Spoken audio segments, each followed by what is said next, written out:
Supercrack Estrella presenta. Chernóbil ha creado un paraíso natural de animales radioactivos y una amenaza mutante. A la hora de hablar de Chernóbil, nadie espera leer nada no relacionado con fascinante despoblación, cosas mutantes y héroes anónimos de la Unión Soviética. Hoy no es uno de esos días. El mayor accidente nuclear de la historia de la humanidad ha creado un área virtualmente inhabitada por ser humano alguno. Y la consecuencia derivada, al parecer, ha sido un incremento en el número de ejemplares de la fauna local. Chernóbil es hoy un paraíso natural radioactivo. Tan sorprendente conclusión ha sido alcanzada por un grupo de investigadores de toda Europa. En su trabajo, titulado Long Term Census Data Reveal Abundant Wildlife Populations at Chernobyl y publicado hace tiempo en la revista Current Biology, prueban el progresivo crecimiento de las poblaciones de ciervos, lobos y osos de la zona de alienación, un área de varios miles de kilómetros cuadrados donde la presencia humana se ha reducido por el alto nivel de radiación. 100.000 personas menos, tantos animales más. Tal y como explica Jim Smith, uno de los autores del estudio, en The Guardian, el accidente de Chernóbil demuestra algo que más o menos intuíamos, pero cuya certeza a esta magnitud nos era incierta. La presencia humana y su actividad económica es más nociva para la fauna que la mayor catástrofe nuclear de nuestra historia. Aunque con matices, porque estar aquí es un seguro de muerte. Lo cierto es que diversos estudios han alcanzado conclusiones esclarecedoras. Los altos niveles de radiación del norte de Ucrania y el sur de Bielorrusia sí están teniendo un impacto significativo en la fauna de la región. El problema principal no son las mutaciones extravagantes, como nuestra imaginación pudiera sugerir, sino otras más pequeñas. Timothy Mouseau es un biólogo que lleva años estudiando a los animales de la zona de alienación. Animales como los pájaros o las arañas han desarrollado frecuentes tumores y mutaciones. Además, si bien su número total no ha disminuido, sí lo ha hecho su diversidad. Hay menos especies de pájaros, por ejemplo. Los insectos expuestos a más radiación desarrollan más manchas. Las arañas, al igual que en Fukushima, tejen telas erráticas. Y los troncos desarrollan capas de un color distinto al que tenían antes del accidente de Chernóbil. ¿Están los lobos de Chernóbil extendiendo sus mutaciones? Un nuevo estudio plantea la posibilidad de que los lobos de Chernóbil puedan extender las mutaciones provocadas por la radiación a otras poblaciones de lobos europeos. No quiero afirmar que los animales de Chernóbil estén contaminando el mundo, explica Byrne, pero si hay alguna mutación que pueda transmitirse, es algo a tener en cuenta. Los animales serán los primeros en mutar. Dentro de varias generaciones hablaremos de unos lobos distintos, diferentes. Es cuestión de tiempo y generaciones que esta mutación llegue al hombre. Los animales salvajes vagan en libertad alrededor de la planta nuclear de Chernóbil, donde tuvo lugar el peor accidente nuclear del mundo, que propagó radiación por la región en 1986. Algunos estudios han sugerido que poblaciones considerables de lobos europeos y otras criaturas grandes viven en la zona de exclusión de Chernóbil, una sección de 2.500 kilómetros cuadrados cuyos habitantes fueron evacuados y donde ya no pueden vivir. Aunque está libre de humanos, los animales no están a salvo de la radiación y sus efectos en la salud, un ámbito de investigación activo y en ocasiones controvertido.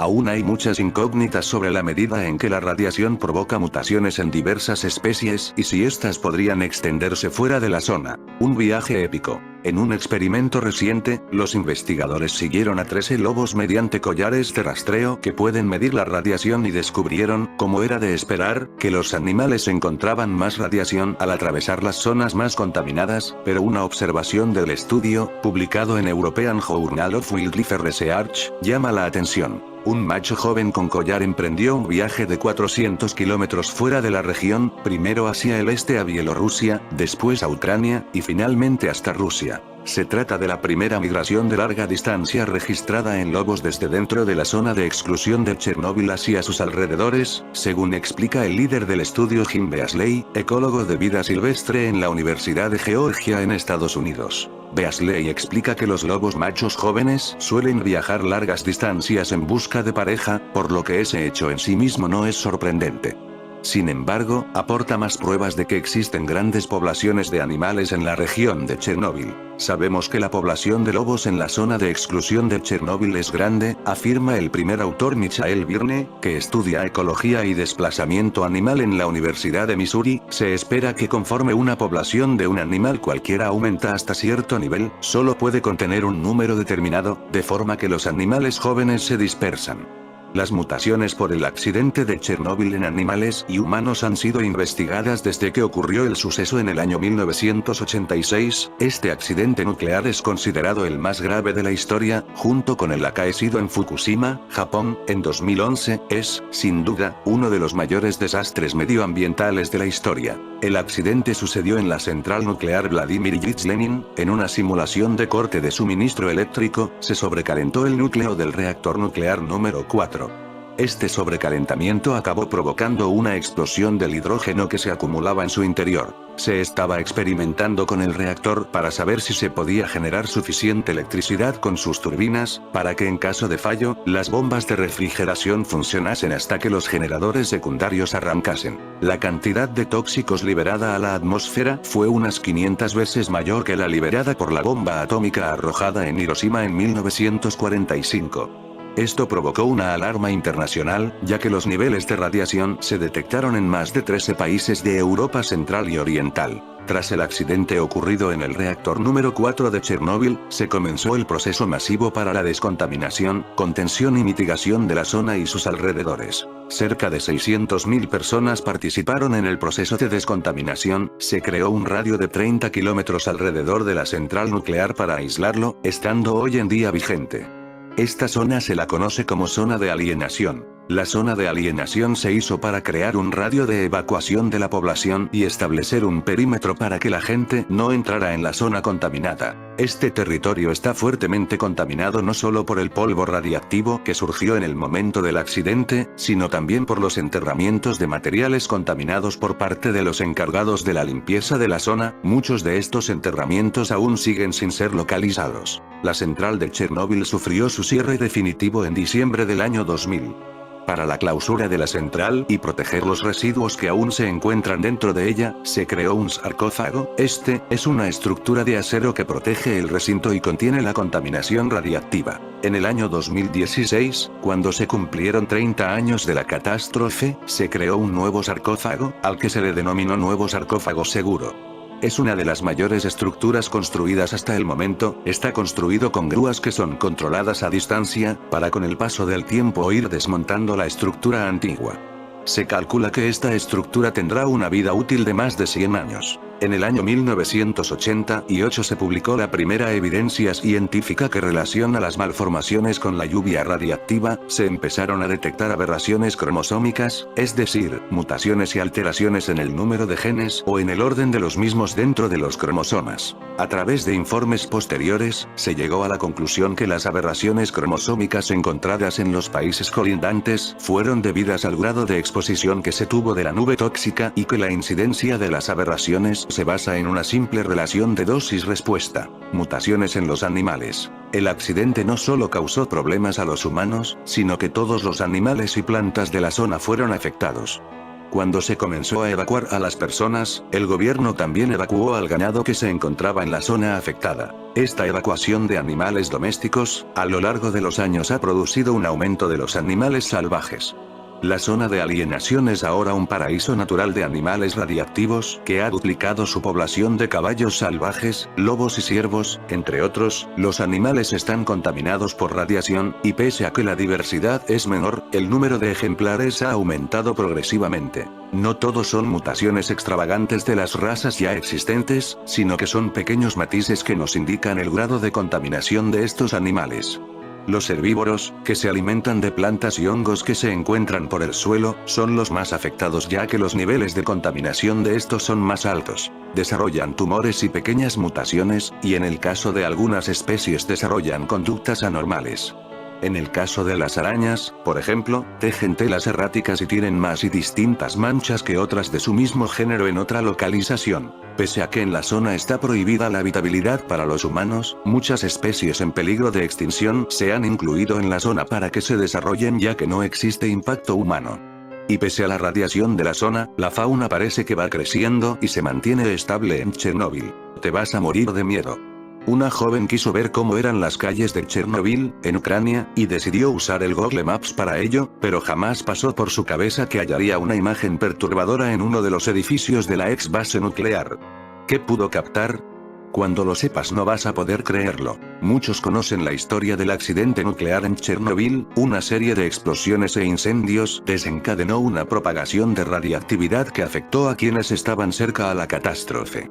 Lo sucedido hizo que este lugar tenga una imagen tenebrosa y en Google Maps la curiosa joven lo comprobó. Al caminar por las calles de Chernobyl con el servicio Street View de Google Maps, la muchacha pasó por lugares oscuros y tenebrosos, más cuando llegó a un edificio que mostraba un detalle particular que la dejó sorprendida y a la vez aterrada. En Chernobyl se puede ver que todavía hay personas recorriendo el lugar, normalmente son militares, pero la joven que revisó las edificaciones del lugar en mención con Google Maps se quedó asombrada con unas manchas misteriosas en las paredes de una gran estructura. Lo que la muchacha encontró en su recorrido de Google Maps fueron unas manchas que tienen la apariencia de ser sangre, la peculiar forma muestra que son chorros de sangre derramada. Este hallazgo resulta sorprendente porque lo que sucedió en Chernobyl fue un accidente nuclear, explosiones e incendios, mas no asesinatos ni masacres. El recorrido de Google Maps de la joven terminó siendo un momento aterrador por el descubrimiento que hizo al ver la sangre en las paredes de un edificio.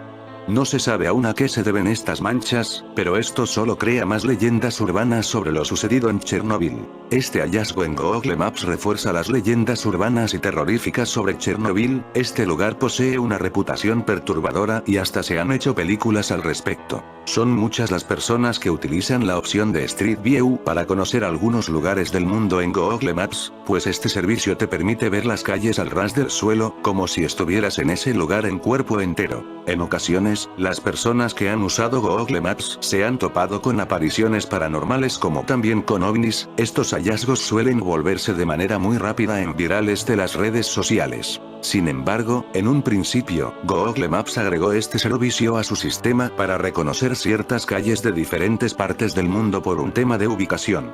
Hoy en día, muchos cibernautas lo usan para encontrar cosas extrañas. Vale resaltar que tanto Google Maps como Google Street View poseen versiones móviles, es decir, puedes utilizarlas desde la comodidad de tu smartphone o tablet.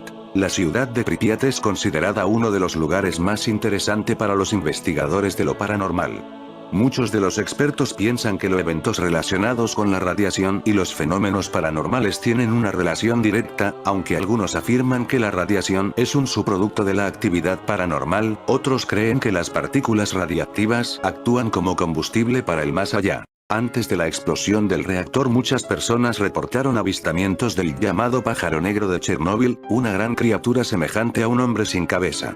Esta criatura se asemeja al conocido Mothman que se vio antes del desastre en el Point Pleasant, en Virginia Occidental. Muchos investigadores de lo paranormal llevan contadores Geiger en sus cinturones para medir picos de radiación, con la idea de que el aumento de las lecturas de radiación da más probabilidades de actividad sobrenatural. Si realmente están en lo cierto, Pripyat es la zona cero de los fenómenos paranormales.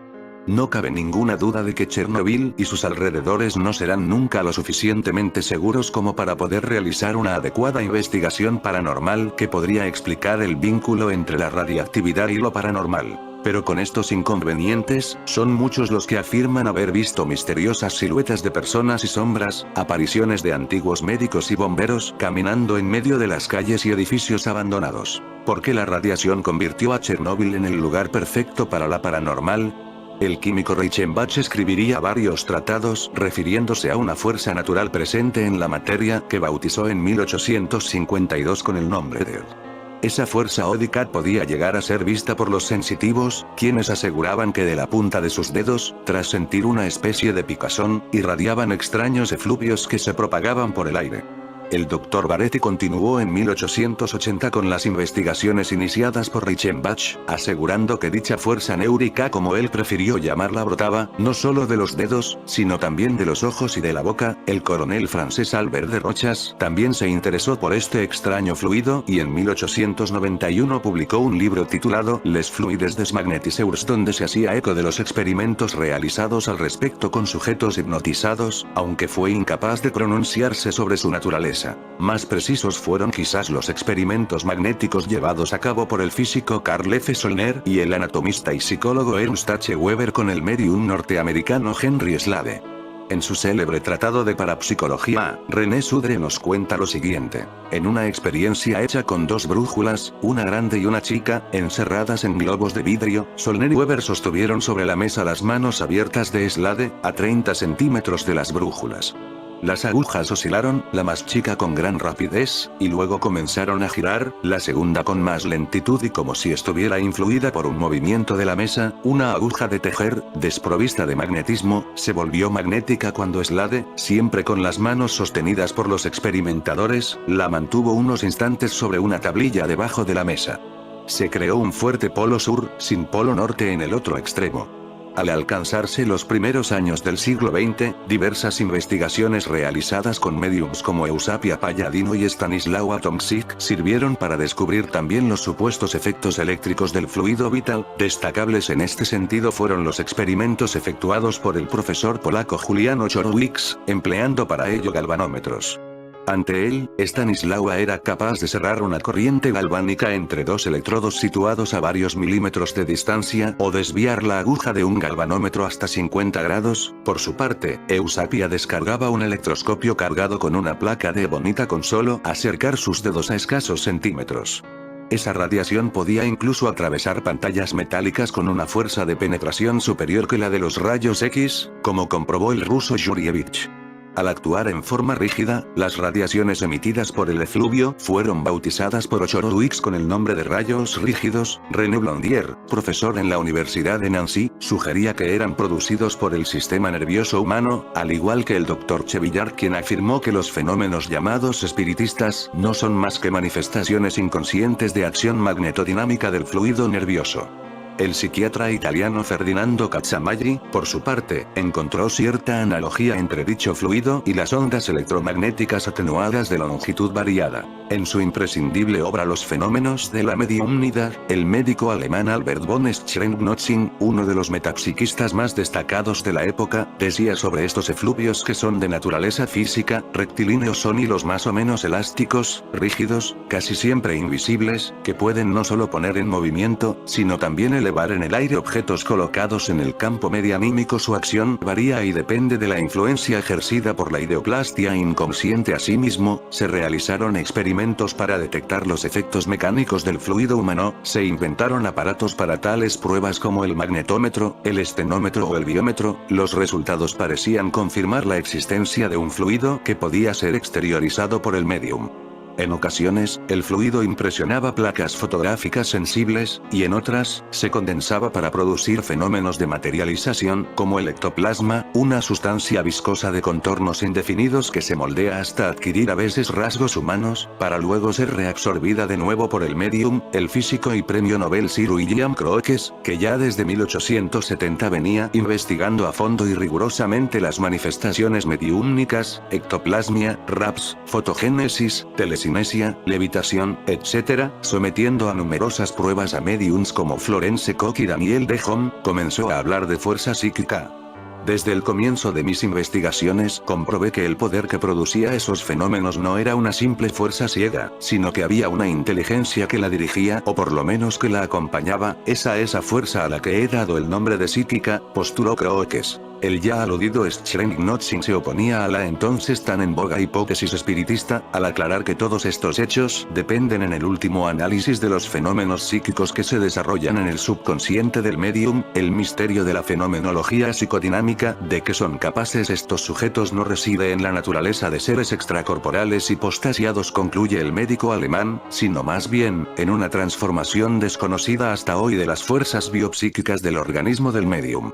Definiendo términos. La metapsíquica madre de la moderna parapsicología siguió acumulando evidencias a favor de la existencia de fenómenos que contradicen las leyes físicas conocidas hasta el momento, fenómenos que siempre se producen en presencia de una o varias personas. La auténtica precursora de la investigación metapsíquica fue la Sociedad de Investigaciones Psíquicas de Londres, creada en 1882. Uno de sus fundadores, el filósofo Frederick W. H. Mears, ideó el término telergía, tele igual lejos. Ergon igual acción, para designar la energía mediúmnica e inconsciente causante de tales fenómenos. Este nuevo vocablo fue aceptado por la mayoría de investigadores que estaban en desacuerdo con la creencia de que estas manifestaciones podían ser causadas por la acción de entes desencarnados. Asimismo, se habló de bioelectricidad para definir de alguna forma la peculiar naturaleza de la telergia, al depender esta de la voluntad del dotado y al ser sus efectos semejantes a los de la electricidad estática. En su libro Las fuerzas físicas de la mente, el veterano parapsicólogo Oscar Les Quevedo nos presenta una interesante pista a modo de pregunta sobre esa cualidad bioeléctrica de la telergia. En este sentido de analogía con la electricidad, se comprendería mejor el olor a ozono frecuentemente percibido durante los fenómenos, y por qué los fenómenos son más fáciles, o menos difíciles, en una temperatura entre 20 y 25 grados centígrados y con aire seco. Todo análogo a las condiciones que favorecen los fenómenos electrostáticos. Los parapsicólogos soviéticos aceptaron de muy buen grado la teoría electromagnética para explicar fenómenos como la telepatía, conocida por ellos con el nombre de bioinformación. El neurólogo W. Bechstereau estaba convencido de que la información de un cerebro podía ser transmitida a otro cerebro mediante ondas similares a las radioeléctricas. Uno de sus discípulos, el Dr. Leonid Vasiliev, catedrático de fisiología en la Universidad de Leningrado, quien se convertiría en uno de los principales investigadores de lo paranormal en la antigua URSS, estudió a fondo las capacidades parapsicológicas de la célebre Nina Kulagina. Él estaba convencido de que sus sorprendentes facultades sí se debían a una desconocida energía física emitida por el cerebro, la conexión cuántica. Cuando llegamos al nivel atómico, el mundo objetivo del tiempo y el espacio ya no existe, y los símbolos matemáticos de la física teórica solo se refieren a probabilidades, no a hechos, aseguraba Werner Heisenberg, uno de los padres de la física cuántica. Podría ser sí una interacción entre procesos mentales y procesos cuánticos externos. Así lo cree el físico Evan Arvis Walker, llegando a desarrollar incluso una estructurada teoría cuántica de sí, pero ya los parapsicólogos de vanguardia venían observando desde hacía tiempo determinados modelos enunciados por la física cuántica cuyo objeto de estudio es el mundo de las partículas subatómicas que no solo avalarían, de alguna manera, la existencia de ciertos fenómenos sí, sino que incluso arrojarían algo de luz sobre su paradójica naturaleza. Por eso, en 1974, la Parapsychological Fundación de Nueva York celebró en Ginebra, Suiza, un congreso bajo el título Física Cuántica y Parapsicología en el que participaron físicos de renombre.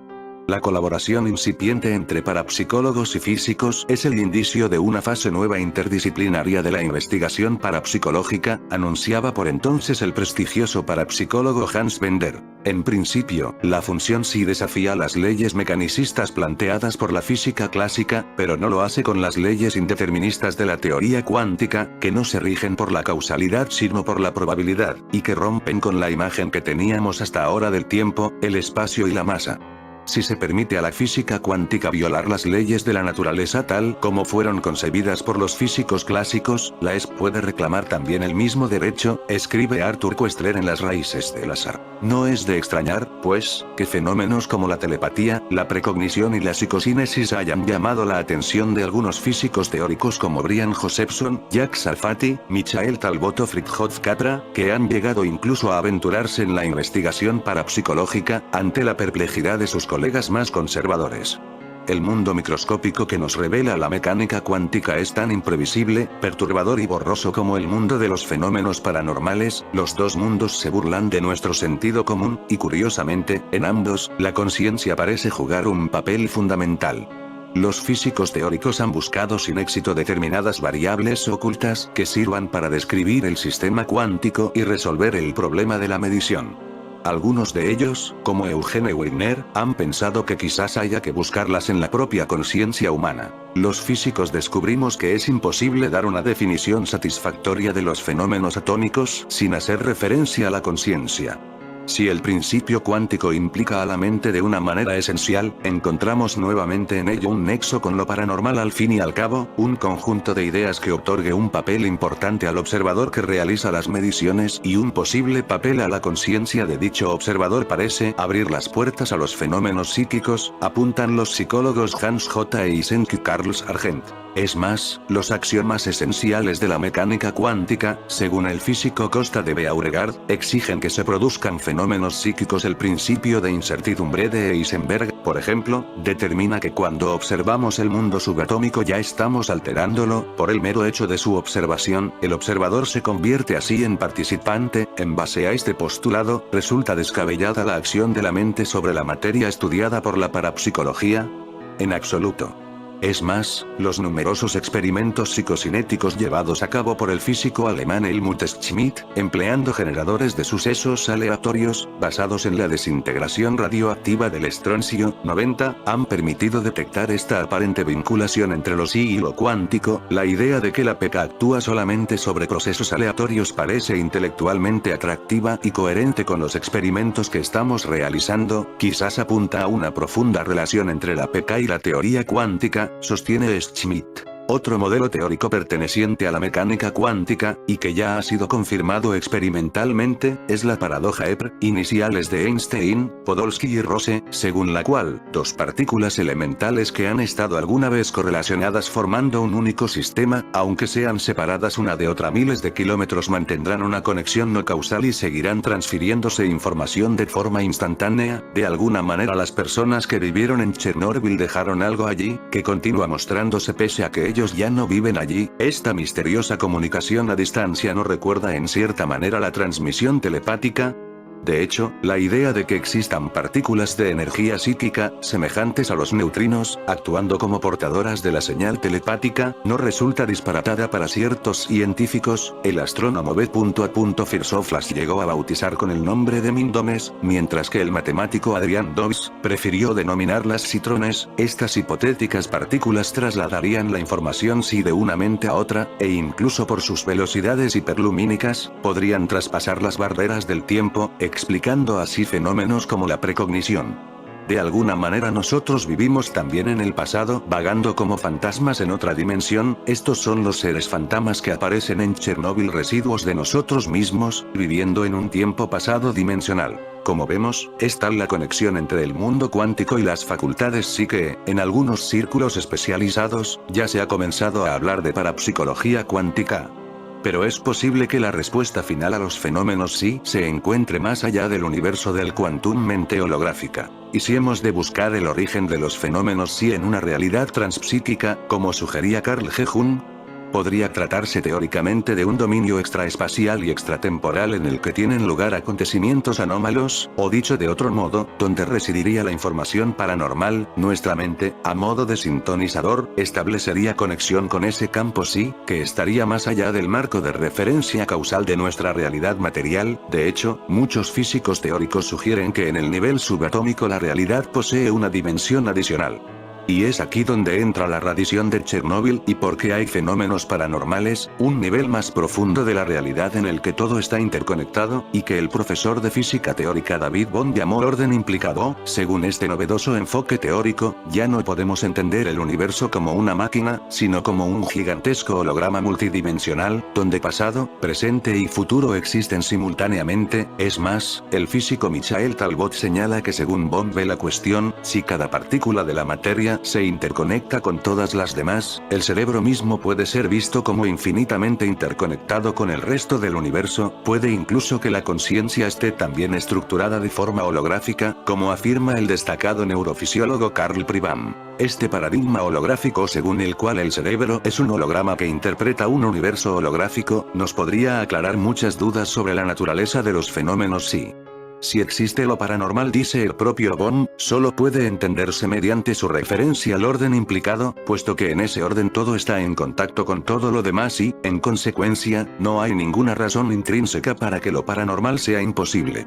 El filósofo Sam Keen, otro explorador de la conciencia holográfica, aclara por su parte que lo que llamamos experiencia paranormal cabe que no sean más que nuestra inmersión en las dimensiones atemporales que constituyen la estructura holográfica de nuestras mentes. En un universo en el que todo está íntimamente interconectado, ya no hace falta que la información viaje de un punto a otro. La información sería, por tanto, la sustancia última de la realidad. De acuerdo al modelo holográfico, entenderíamos así fenómenos como la telepatía, la clarividencia o la psicosíntesis. Serían sucesos que, al trascender el tiempo y el espacio, no son transmitidos, sino que son simultáneos y están en cualquier parte. Nada necesita ir de aquí para allí porque en esa esfera no existe ningún allí, dice el hológrafo Eugene Dolgoz para referirse a la función psi. Los físicos Harold Puthoff y Russell Targ, del Stanford Research Institute, SRI, investigaron durante la década de los 70 a psíquicos que experimentaban con la llamada visión remota. Al no depender este fenómeno de ningún factor energético conocido, concluyeron que debía de guardar relación con el nivel de interconexión cuántica. Los experimentos realizados por los parapsicólogos Stanley Krippner y Charles Targ también encuentran en el modelo holográfico su explicación más plausible. Pero no solo desde la física se habla de otros niveles subyacentes de la realidad que están más allá del espacio y del tiempo. Desde la biología, Rupert Sheldrake, entusiasta del paradigma holístico, nos habla de los campos morfogenéticos, campos M, que serían regiones no materiales de influencia que actúan a través del tiempo y el espacio, y que, mediante un proceso que él llama resonancia mórfica, moldean la forma, el desarrollo y el comportamiento de los organismos. Según esta sugerente teoría ya experimentalmente demostrada, la memoria no se ubicaría en el cerebro, sino que es inherente a la naturaleza. Todo parece apuntar a que los sistemas naturales heredan una memoria colectiva de todas las cosas anteriores de su misma clase, sin importar lo lejos que puedan estar, ni el tiempo transcurrido desde que existieron. Para este notable bioquímico de Cambridge, los fenómenos sí tienen plena cabida en su modelo teórico. Son muchas las pruebas anecdóticas de la existencia de la telepatía, son muchas las personas que dicen haberla experimentado, y ha sido detectada en muchos experimentos parapsicológicos. Estas pruebas son muy discutidas, principalmente porque desde el punto de vista científico convencional, la telepatía, como los otros presuntos fenómenos parapsicológicos, es teóricamente imposible. En cambio, en el contexto de la resonancia mórfica, es teóricamente posible. A la parapsicología todavía le queda mucho camino por recorrer para hallar la verdadera naturaleza de los fenómenos psi. Sin embargo, el objetivo no parece estar demasiado lejano, gracias al apoyo multidisciplinar que está recibiendo en las últimas décadas, sobre todo desde el campo de la física moderna, que con sus innovadores y excitantes postulados, cobra sentido la existencia de hechos que hasta hace bien poco parecían transgredir las leyes de la naturaleza. Como aseguraba el físico Michael Talbot, siempre habrá en ciencia nuevas perspectivas que descubrir. Los fenómenos paranormales, sin lugar a dudas, es una de ellas. En fin, amigos de Supercrack Estrella, si el video te gustó, pulgar arriba.